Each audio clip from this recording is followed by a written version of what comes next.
This family culture thing has me shopping at Marshall's. It's pretty bad. I know do you have a Nautica? It's a Nautica shirt from Marshall's. I've literally gone back. Your mother would be so proud. She would. Welcome to The Most Important Thing. I'm Danielle. And I'm Greg. And together we're exploring TJX and why I'm shopping at Marshall's again. And family culture and leadership at home. All right. Yay. So Yay. happy to be here with you. I was a Maxinista before anybody. That's amazing. I was more of a limited two girl. Well, as we explore family culture, we are also exploring outfits to wear on this podcast. That don't break the bank. That don't, exactly. Anyway, okay. So taking us in. Yeah, well, this week marks 6 months since we started The Most Important Thing. It does. Which is really our exploration of family culture and leadership. Yeah. Right? And so we thought it would make sense this week to take pause, go back to base camp, if you will, and think about not necessarily the what we've learned, but the hows that we can apply to creating family culture at home. And what are the most important takeaways that we've learned so far. 30 plus episodes in, a half dozen conversations, another dozen books, and plenty of experiments along the way. Yes. But first, a quick why, I think, as to just to reiterate, a friend said to me, it was so weird. I came home for lunch and I walked into my house and I hear this man's voice coming out of our bedroom, and I walk in there and I'm like, that's Greg's voice. I thought that was the funniest thing. Obviously his wife is listening to TMIT and is a TMIT fan, and shout out to them. But one thing that he said to me really stuck with me, and that was, you guys are doing this and it's because you have this great family and you have all the answers. And I was like, absolutely not. Quite the opposite. Nothing could be further from the truth. We have very few answers. We only have the answers that we've lived so far, and everything that we haven't lived, we'd like to explore in public. We'd like to explore with others. And part of this journey is to build community around that exploration, not preaching as to what we think is best practice. Yeah, journeying together. I think that this idea of family culture is something that we've had for a long time, really since we've gotten married, but it's been in fits and starts that we have applied ourselves to it. And now, for the past 6 months, and hopefully for many years to come, we have kind of put the stake in the ground and say, no, this is an effort that we believe is worth dedicating ourselves to. Yes. So this 6-month interval feels like a pretty good time to check in and take stock and take inventory of what we've learned. And really, for those of you out there that have been following us along, the entire journey, and those of you that are just joining us today, share what the first 6 months of TMIT have meant to us and what those lessons that really stuck and really have landed are. Yes, absolutely. So we have 4 big takeaways that we'd like to share with you today. And this isn't about how family meetings or family movement changed our life, but really, what are the overarching themes that we've discovered in these past 6 months? Right. And so takeaway number 4 is that family culture is built from a place of strength, not scarcity. And this is the idea that we really explored in episode 27, Parenting Gurus in the Business of Anxiety. But it's our first one because it is such an important foundation that is different than what's in the zeitgeist, right? So much of what is out there around parenting in particular is around, this is hard, we're under-equipped, and we have to. And that is a message that doesn't resonate with us. And we want to illuminate a different way and to say that, no, family culture is something that we can build from a place of confidence, from a place of competence, and really highlight the things that we're already doing every day and lean into what's working, as opposed to this message that comes from a place of deficit or, heaven forbid, existentialism, such as like, if I don't do X, Y, and Z, my children are going to end up on antidepressants with terrible anxiety, fill in the blank, right?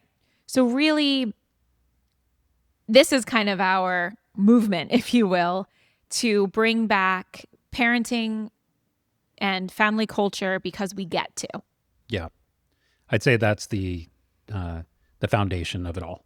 Is we need to build from a place of competence. We need to build from a place of togetherness, and that we believe that we can do it, because belief comes before ability. Yes, absolutely.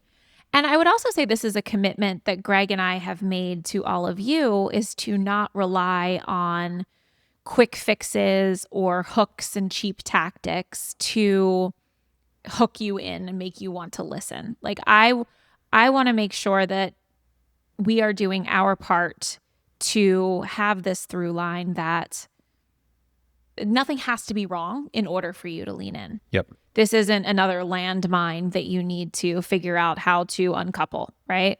This is an opportunity, and these are small nudges that hopefully have outsized impact, which I think we've found in our own life. And the feedback thus far has indicated that we can just spend some time being intentional, leaning into what's already working, and have a wonderful time doing it. Yep. Amen to that. Yeah. So that's number 4. So that's number 4. Number 3 is very much building on number 4, which is that parenting is management and family culture is leadership. So I was thinking about this, and we were talking about it a little bit the other day, where most parenting advice is targeted at one person. It's not targeted at the family. It's targeted at the person that is managing the children. And that management of the children requires a one buy-in. It's really just like, oh, this is the script that I will use to get my children to comply, to stop doing the thing that I don't want them to do. Whereas family culture, the whole family needs to be bought in. And it starts from the top for sure, but it's not just about one person. It's not just about you receiving that message. Yeah, and like one script to one child. Right. And for those of you out there, if you're listening, hopefully you're sharing this with your partner and saying, hey, this is a philosophy that I think you could really get down with. It's not about how we manage our kids. It's about how we lead our family. And I love that. I mean, like, I'm obsessed with this idea of family as a team. And that's really what this comes down to.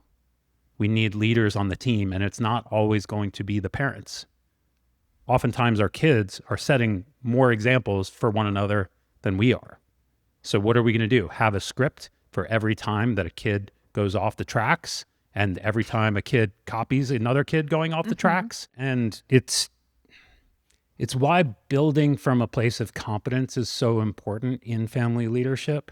Because if we all as a family believe that we are a team and that we have the ability to get through anything together, then we will. If we don't believe that, we're really going to run into a lot of issues and trouble.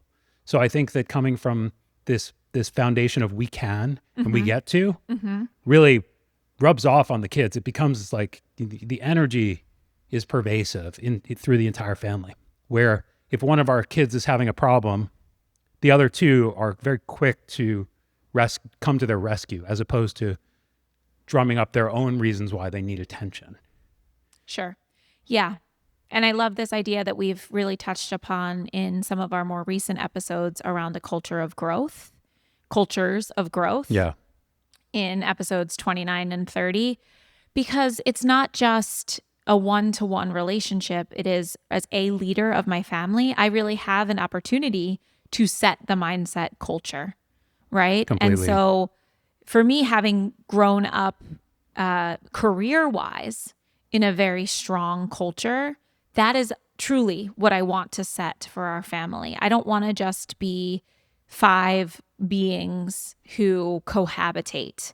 I think that it is so much, I feel so much more aligned with you and with the kids now that we've made so many of our values explicit. Yes. And I think that that is really this distinction between parenting and family leadership. So we certainly, in episode 25, Culture Eats Parenting for Breakfast, we go into this distinction further. But the idea of aligning the choices that we make, like the way that we're going to spend Thanksgiving this year focused on service opportunities, or the fact that we called our family vacation an adventure because we want the vibe to be about alignment and exploration and curiosity. These are the things that really differentiate from focusing on tantrums and bedtime habits and potty training. No doubt. And it's contagious. Culture is contagious. I kind of think less of parenting, if you will, in general than I did 6 months ago, because it's really about the family. It's us as leaders. We can scope it out. We can frame it out, if you will. Yes. But if we're not explaining the meaning, if we're not embodying, like going back to our episode 3 family values, like if we're not actually embodying the values and making them real, there's no way that it's going to be internalized by our children. Absolutely right. Absolutely right. You know, Bill Campbell, the infamous Silicon Valley CEO coach, says, your title makes you a manager, your people make you a leader. And that's truly what this is about. It's like we have to lead in our families and through our families, not just through, scripts and management of the issues that come about. Yeah, or seeing our job as mom and dad and solely Yes. mom and dad instead of leaders of a unit that can learn and grow together. Yeah, it's so true. We even saw this with our interview with Cliff, Episode 32. Episode 32, where we saw how his family modeled the leadership of showing up for one another, this vision of the Weitzmans at the Thanksgiving table working on everyone's college essays before they were due as a family. I mean, it's unbelievable. I've never heard of that in my life. Yeah, but we're totally going to do that. And absolutely. Like, what else can we do that with, Yeah. So what can we do that with sooner, really? Exactly. It was so inspirational to hear that. And also to hear about how, as the 5 kids and the 2 parents, so 7 members of the Weitzman family, that they understand one another's superpowers. And that it's not, especially now that they're all in their 20s and 30s, mom and dad don't always lead the charge on everything. Yeah. Right. And so it truly embodies this idea of family as a team that I think starts when they're young. Really does. Yeah. It really does. Great. So takeaway number 3 again, parenting is management and family culture is leadership. And we're here to lead. And we are here to lead. Yeah. Yeah. Okay, great. So how do we lead, right? So if takeaways 4 and 3 were really about how we want to show up and what mindset we want to have as leaders, takeaway number 2 is the action. And so this is the idea that rituals are culture in action. So I really think about, anything that we do repeatedly in our family becomes a ritual. And to me, there are 2 types of rituals when it comes to family culture. One is what I'll call necessary evil, not because it's bad, but because it's the type of thing that we don't necessarily, it doesn't bring excitement to do, like a quarterly investment meeting, say, or the weekly problem solve that we have at our family meeting. These are the things that, they can be difficult conversations, but they bring alignment and trust and safety to the team. So that is really, to me, that is such an important foundation, is that we just had our quarterly investment conversation, right? And a lot of it was asynchronous, but knowing that we are now on the same page, especially going into the holidays, right? And what our investment outlook looks like, both on what we're going to spend and how we're going to achieve, feels so good. So good. To be on the same page. I mean, I almost wish it came up more frequently than quarterly, but it's not the right container. The only issue with quarterly is that getting started is like a little bit of a slow start because there's such a time lapse between one quarter to the other. But once I get started on that initial first pass, I'm like, oh yeah, we got this. It's riding a bike. Feels so good. And I would say the same thing about our quarterly goals meeting. We kicked it by a week because it was a little bit of a busy time, but we ended up reeling it back in. And I think it was only 2 days later than we had scheduled it because we felt a bit unmoored, right? Exactly. Like without that goal alignment conversation. And I also see that with the kids. Like Jade this week was the one that suggested the problem solve. She said, it was Hunter really wants to talk to Maverick about how stop means stop. And it's like they know Yeah. that this is an opportunity on Sundays to have this conversation. It's amazing. That container is amazing to see Yeah. them show up with suggestions ready for it and like not trying to make it about them or about, a situation in Well, they do between. that too, but Well, yeah. Anyway. okay. And then, so that's what I'll call the necessary evil rituals. And then there are those that bring excitement. So for us, since starting this journey, it is the family learning at family meeting. And it's also what we do on Friday evenings. So in a continuation of our popsicle ritual, we've now, since the weather has turned a bit here in Florida, we've now started having popsicles by candlelight, and everyone kind of takes turns reflecting on their week. And each of us, after we go, we blow out the candle that's sitting in front of us. So it's just a nice little Neufeld quirk, drawing upon so many traditions, right? So many, the shoulders of giants, if you will, that stand before us. Yeah. But this is one the kids look forward to. I mean, already Maverick has asked me on a Monday morning, when are we going to have popsicles, right? And part of it is the popsicle. But the other part is, I mean, that's one where both Maverick and Jade vie to go first, right? Yes. Because Very they're much so. excited about it. And so I think whatever your rituals may be, just having those that bring trust and alignment, and then those that bring excitement and connection really are ways to build culture. So rituals are culture in action. They are. And then our final takeaway. So number one, and I think this one shows up for me in so many ways. It's one of the hardest things for me to be is just be present. But family culture has really gotten me there and gotten me to realize that the reward of family culture is the present moment, not just for me, but for this entire family as we are spending it in that moment together as a team. So when I first jumped into the most important thing with you, I would have said that we are exploring family culture for a future state, for what our children can be and how they're going to raise their kids and how we're going to be involved as grandparents and all of these great things ahead of us. Yeah. And when we started exploring this was actually the question that most of our friends wanted answered as well, which is, what do you hope that your kids take away from your family culture? Kind of the Parenthood TV show, if you will, of it all, right? Yes. The 4 grown kids still stopping by mom and dad's, having dinner together every week.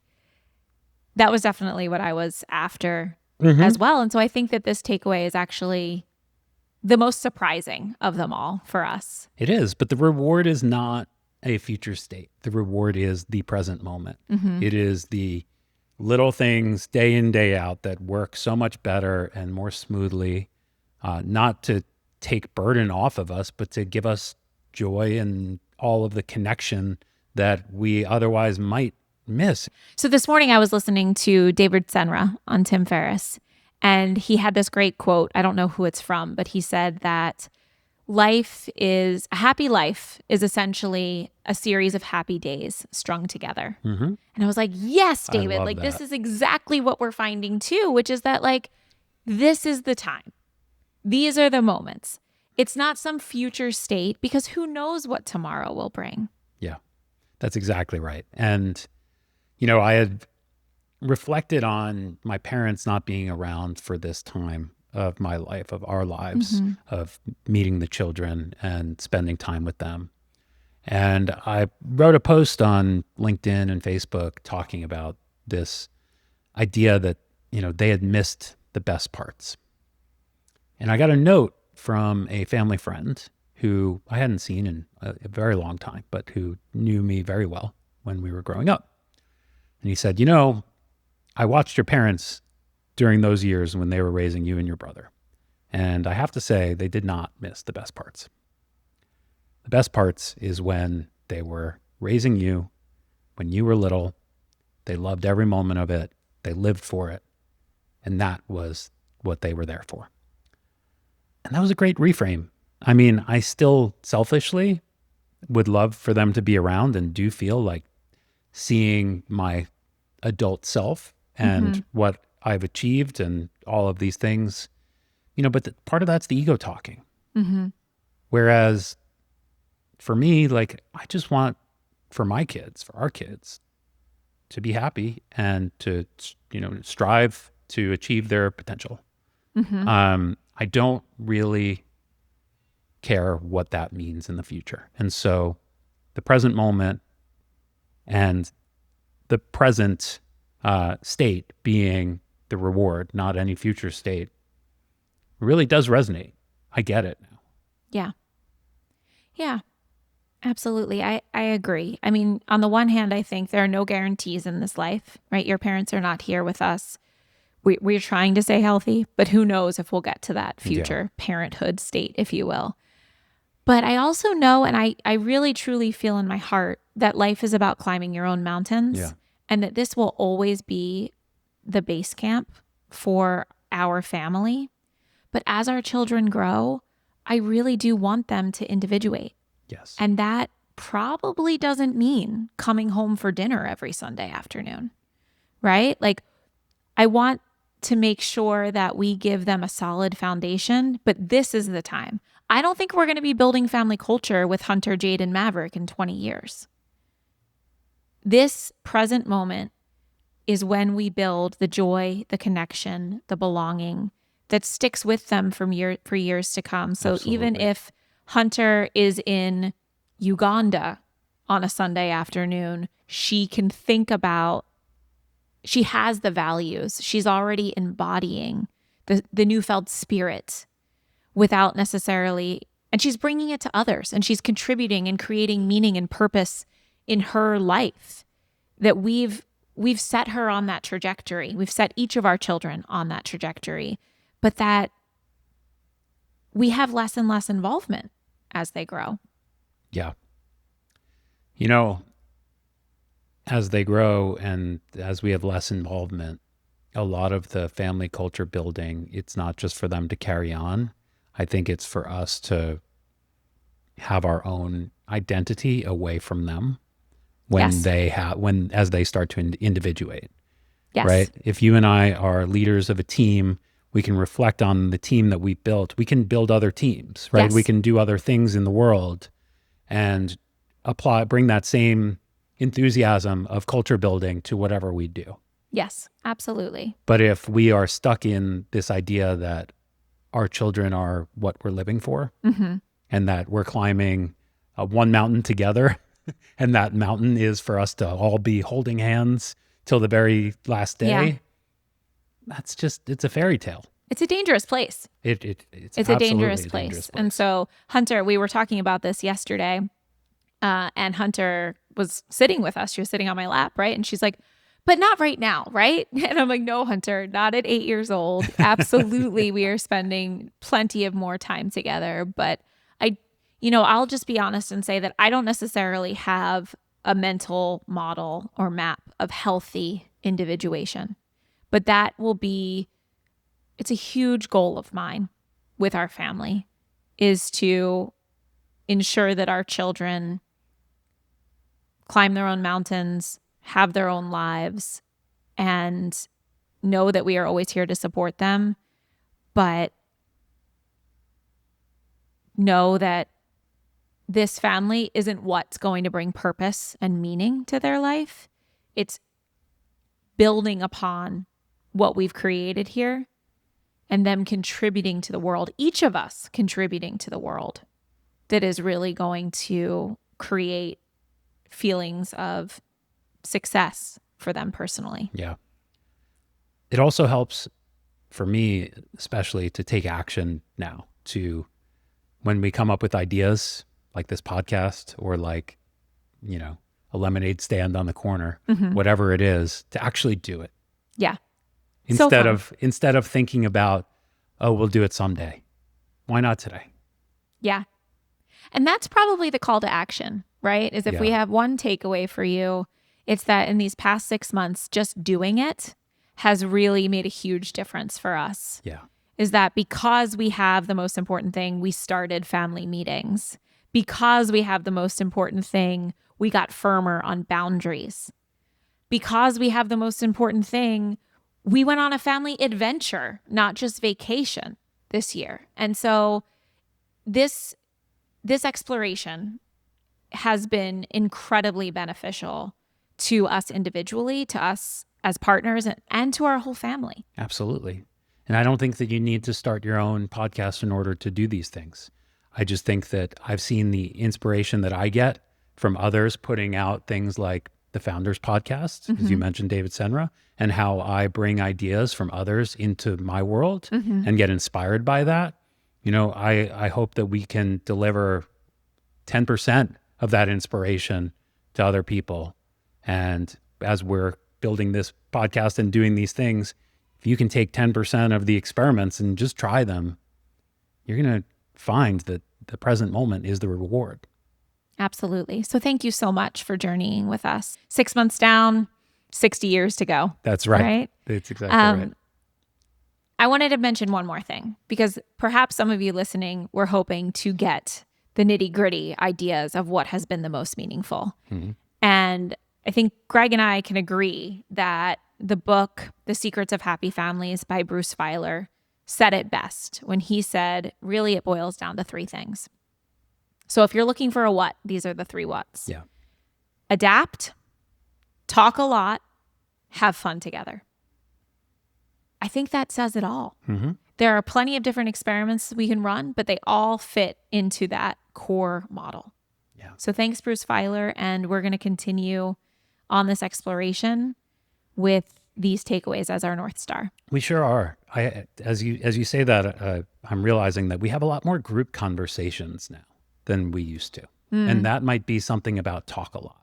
Yeah, for sure. So the group conversations have really turned into a very, I mean, this is the ritual, right? Our Friday evening ritual, our family meeting, you know, our family play, our family, like all of these things we're doing as a group. Yes, And absolutely. we're talking as a group about, even if it's just about the week, like we didn't have those containers before. So thank you, Bruce. I agree. Yeah. And thank you all for listening. Thanks for being with us on this journey. Yeah. And thanks to ZipRecruiter, our sponsor. Love you, Goosey. Love you, Goosey. Hey guys, if you're still here, you're definitely our kind of person. Thanks for spending this time with us on the most important thing. If this episode resonated with you, we'd love for you to follow us wherever you get your podcasts and share it with someone else building family culture on purpose.